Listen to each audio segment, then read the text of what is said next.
ये वीडियो अपनी बारी का इंतजार कर रही मेरे देश की जनता के लिए है। सबसे पहले आप इस वीडियो को देखिए। इसमें आपको दिख रहा होगा एक बच्ची को नाले के अंदर से निकाला जा रहा है और वो नाला आपको नहीं दिखाई दे रहा है क्योंकि पूरा सड़क ही नाला बन चुका है।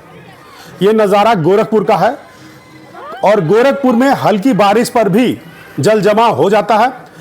बच्ची मदरसे से पढ़ के निकल रही थी और बच्ची को जल जमाव के नाते नाला नहीं दिखाई दिया और बच्ची नाले में गिर गई और फिर 50 मीटर दूर बहते हुए जब वो निकली तो उसके शरीर में जान नहीं था।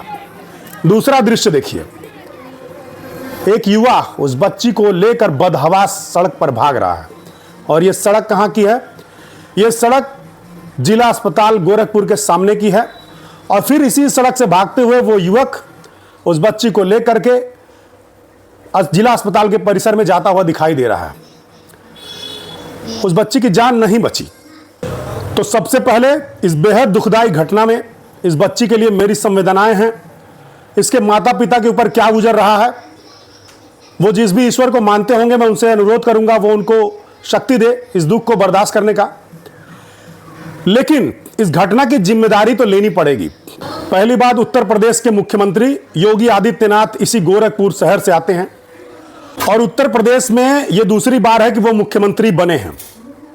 पहली जो सड़क पानी से लबालब भरी हुई है वो तिवारीपुर थाना क्षेत्र के किसी मोहल्ले की है और उस मोहल्ले का ये दृश्य है जहां पर नाला नहीं दिखाई दे रहा था और बच्ची ने नाले में पैर रखा और वो बह गई, बारिश के पानी में बह गई। जो दूसरी सड़क आपको दिखाई दे रही है वो जिला अस्पताल के सामने का है। आप ये कह सकते हैं कि ठीक है, मोहल्ले में कोई मोहल्ला है, छूट गया होगा, वहाँ डेवलपमेंट नहीं हो पाया होगा, वहाँ योगी जी का विकास नहीं पहुँच पाया होगा, तो वहाँ पर जल जमाव की स्थिति बनी हुई थी, नाला खुला हुआ था। एक बार ये बहाना चल सकता है कि मोहल्ले मोहल्ले तक विकास नहीं पहुँच पाया या कोई संकरा रोड रहा होगा या योगी जी का जो है बुलडोजर जो हर जगह पहुँच पाता उस जगह पर वो नहीं पहुँच पाया होगा। लेकिन ये जो दूसरी सड़क है जहाँ पर ये युवा साथी उस बच्ची को लेकर के दौड़ रहा है, ये सड़क जिला मुख्यालय से 100-200 मीटर की दूरी पर है। समझ लीजिए कि नगर निगम के ठीक पीछे, नगर निगम की बाउंड्री से ठीक सटे हुए जिला अस्पताल का कैंपस है। ये सड़क उसी कैंपस के सामने है। तो अगर मान ले एक बार कि मोहल्ले में विकास नहीं पहुंच पाया, लेकिन जिला अस्पताल जैसे संवेदनशील जगह पर उस विभाग के ठीक बगल में, जिस विभाग की जिम्मेदारी होती है कि वो सड़कों नालियों खड़ंजों को दुरुस्त रखे, नगर निगम के ठीक बगल में जो सड़क है वहां पर इतना जल जमाव है। और तीसरा, जिला अस्पताल जहां सैकड़ों हजारों मरीज रोज आते हैं, इलाज कराते हैं और कई सौ मरीज वहां पर पहले से ही एडमिट है, भर्ती हैं, वहां पर भी देखिए जल जमाव कितना भयानक है। तो ये डेवलपमेंट, ये विकास पूरे देश में मॉडल के रूप में दिखाया जा रहा है और आज स्थिति यह है कि यहां पर कभी भी कहीं पर भी किसी की जान जा सकती है, जैसा कि आपने वीडियो में देखा। तो इसके लिए जिम्मेदार कौन है? इसके लिए जिम्मेदार हम आप हैं, खास करके वो लोग जो लोग हिंदू और मुस्लिम के नाम पर योगी आदित्यनाथ जैसे लोगों को, भारतीय जनता पार्टी जैसी सांप्रदायिक पार्टी को वोट दे करके इनको बार बार बिना काम किए जो है सत्ता सौंप दे रही है। हमारे यहाँ का सांसद है, मतलब कि ठीक है अपने जीवन में नाच गाना उनका प्रोफेशन रहा है, लेकिन संसद में जा करके भी नौटंकी कर रहा है। 1000 मुद्दे देश में पड़े हुए हैं, गोरखपुर शहर का मुद्दा पड़ा हुआ है, लेकिन वो बंदा जा करके समोसे पर बात कर रहा है। इसके लिए वो सारे लोग जिम्मेदार हैं जो धर्म और जाति के नाम पर वोट दे रहे हैं।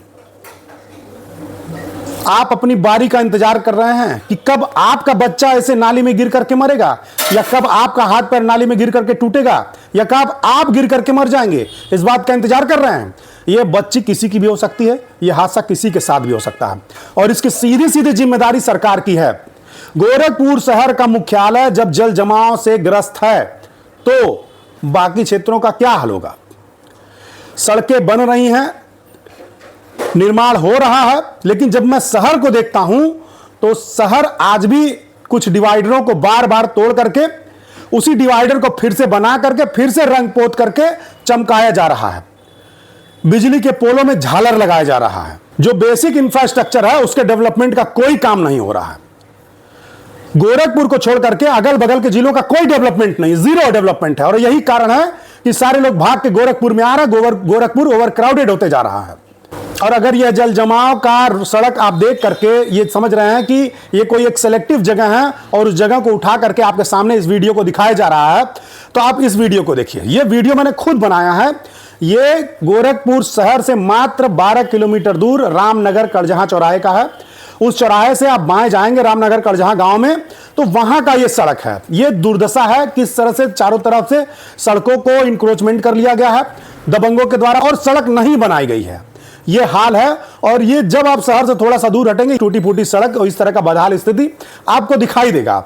और ये बदहाली अकेली नहीं है, कुत्ते काटने से लोगों की मौत हो जा रही है, रेबीज का इंजेक्शन उपलब्ध नहीं हो रहा है, सही इलाज नहीं उपलब्ध हो रहा है, सरकारी एम्बुलेंस की स्थिति बहुत खराब है, सरकारी अस्पतालों में सीमित दवाएं हैं जिनसे प्रॉपर इलाज संभव नहीं है, प्राइमरी विद्यालयों को बंद किया जा रहा है, वो नाटक आप देख ही रहे हैं। क्राइम की क्या स्थिति है वो किसी से छुपी नहीं है। और रोजगार के बारे में इनसे सवाल पूछ लेंगे तो देशद्रोही घोषित हो जाएंगे। ये हाल है कि लोग हर दिन 50 से 60 हजार लोग केवल गोरखपुर से दिल्ली, मुंबई, कलकत्ता, चेन्नई कमाने जा रहे हैं। और वहां पर जब जा रहे हैं तो वहां पर महाराष्ट्र नवनिर्माण सेना के गुंडे उनको पीट रहे हैं, मराठी बोलने के लिए उकसा रहे हैं, और ये चुपचाप यहां बैठ करके तमाशा देख रहे हैं। और सारे मीडिया चैनलों को इन्होंने खरीद रखा। सारे मीडिया चैनल दिखा रहे हैं कि ये विकास, वो विकास, और योगी का जो विकास का मॉडल हो पूरे देश को फॉलो करना चाहिए। इस तरह की उल जलूल और बेहुदा बातें की जा रही हैं।